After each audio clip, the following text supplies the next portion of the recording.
Hi, this is Acidal, and welcome to Conquerors League report. As the quality of the report increases, it's taking longer for me to make them, but I do not want to drop the quality, rather improve it. So, some of the changes are I will not individually report all the backcaps or low resistance fight, like 1 or 3 defenders against 10 plus. Because it's going to get boring for me to say this house took this city with no resistance, that house took that city, it was empty. Possibly boring for the audience as well, since what I want is to show the competition and the story behind it. So the report will focus on the alliances on the season crown and some of the stories that people of this community shares. Let's start from Ungaveria. Some of the forces from both sides, Kasimpasa and Clan Fiesta, sent forces to Anadolu to create a foothold. Rose and Eden from Clan Fiesta sent forces down south. As for the Kasimpasa and the coalition, there was a fallout. The problem with the coalition is that there are too many heads, too many people, too many interests to follow and satisfy. It will require more organization and more politics. And usually this is maintained by 1 to 3 people, which is too few in my opinion. It's too much for too few people.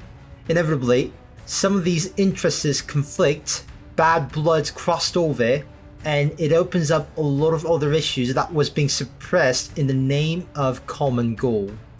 In the coalition, there seems to have been some organizational issue which did not meet the interest of a certain group of people. One of them was General Cray.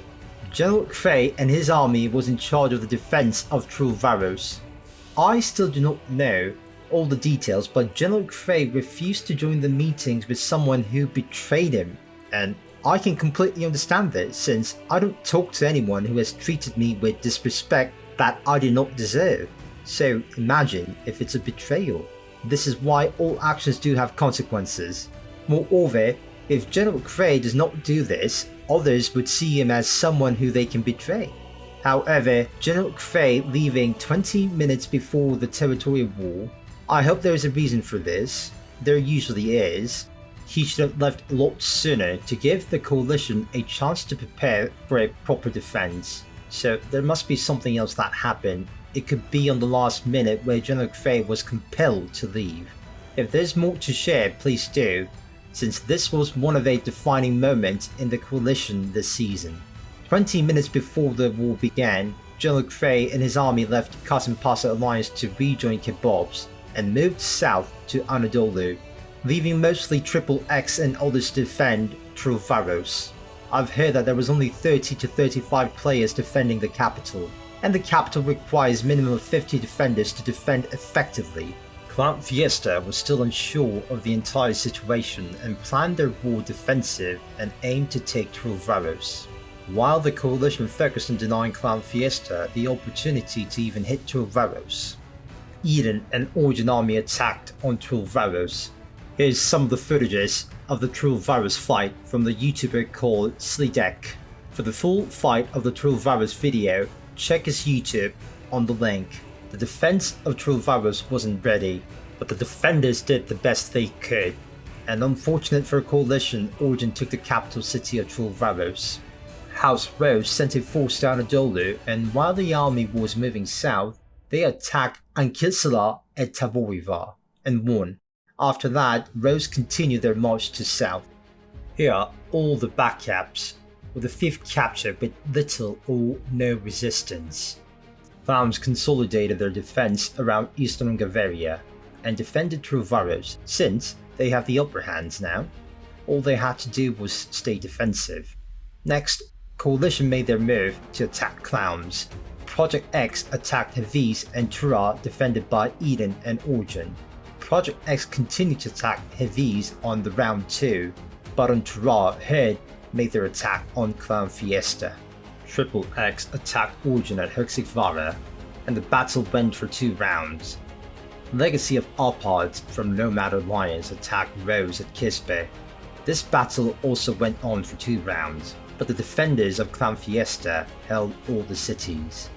That's it for Season Crown battles in Ungaveria. Now, to Anadolu. First, a little intel report. According to the agent with code name The Irish, Spender wanted to leave the alliance at Hagevita, and this caused a bit of a naming issue, of which I'm not sure of it yet. A new alliance will form with Deutsche Ritter, Royal Rohirrim, which will change into Royal Griffins, and lastly Queen Orcs. It seems Spender wasn't too focused on holding thieves like the other two houses, and perhaps this led to Spender leaving the alliance. That's it from the agent, The Irish. On this territorial war, I was able to see Blank fight some of Clan Fiesta and Kasimpasa. House Rose, Eden, and General Cray's army moved from Ungaveria to create a foothold in Anadolu. Wildblood returned from southern borderland as well. They started to capture the lands in Anadolu. A diplomat starburst from Immortals went to Blanks to secure the alliance with Blanks. With this, now Immortals have joined in with the Blank Alliance, and Immortals and Engigna's army in the north already started to work together. Here are all the backups, with the 5th captured with little or no resistance. General Cray's army of Kebabs moved south from Ungaveria. They were on a rampage. I believe that General Cray wanted to fight in Turul Varos, but the circumstances twisted that path, forcing him to pour all that energy onto Anadolu. First, they captured Jadoli from Rakahan. Next, they moved to Chrysanthus to take the fortress from Sentinels. There were only 12 Sentinel players defending Chrysanthus, so it was an easy victory for General Cray. Then, General Cray looked on the map to see what the next target should be. Wildblood attacked Immortals at Anagonkle. It seems like the defenders weren't fully ready, only around 12 players were defending the city. Wildblood could have rushed into the city, but Immortals' defense under General Voidillo's command was able to hold the line until more Immortals and Engigna arrived to help. According to a witness, the battle was great. After the battle at Anagonkle, Wildblood's army moved to the fortress of Baker to fight against Deutsche Ritter. After another bloody long fight, Wildblood won at the fortress of Baker. Argonauts took the initiative this time and attacked Black's Unpacked Alliance. I think their objective is to de-level all the cities before the bigger alliance moved to south. First, Argonauts' main army hit Altina, where Sunset Ravens and Hungarians defended. Golden Company was preparing a defense at the city of Oyaniva, so they could not help.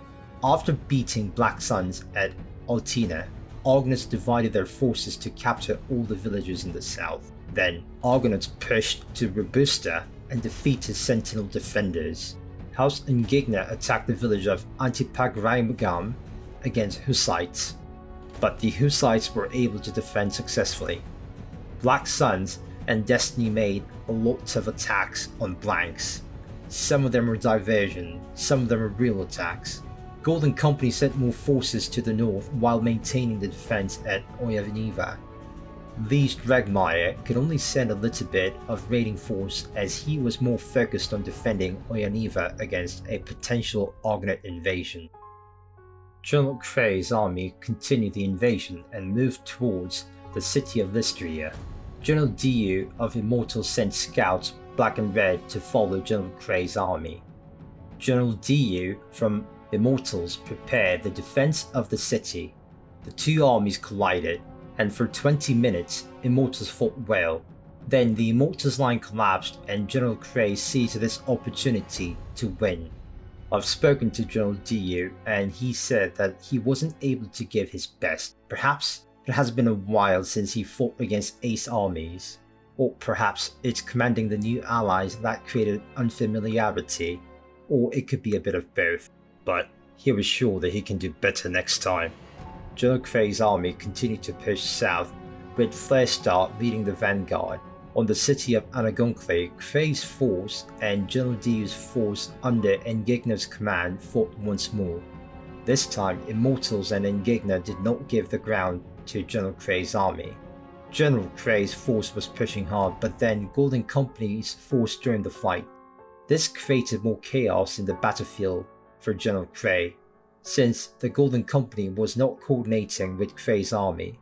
As a result, Indigna and Immortal won the fight.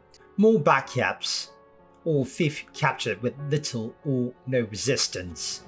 Before the Territorial War ended, Argonauts made their move against Eden at Astariono Place. That island was too much of a threat to Blank's border, so Argonauts decided to take the initiative while the rest of the clan Fiesta was busy in Ungaveria. First, it was 13 Argonauts against 14 Eden, then more Argonauts flooded in, and there were only around 16 Edens defending, so Argonauts pushed aggressively and won the battle at the end. With this, Clan Fiesta only had the city of Arbutus as a foothold on Anadolu. In terms of prestige, Clan Fiesta is leading now with Turul Varos in their hands. As for Kasimpasa, I do not know the fate of the coalition. I'd love to know what will happen to General Kray next. Blanks have Immortals as their third house. They have an upper hand in Anadolu, and they've shown that they can fight and ready to stop northern invasion. That's it for this report. Thank you.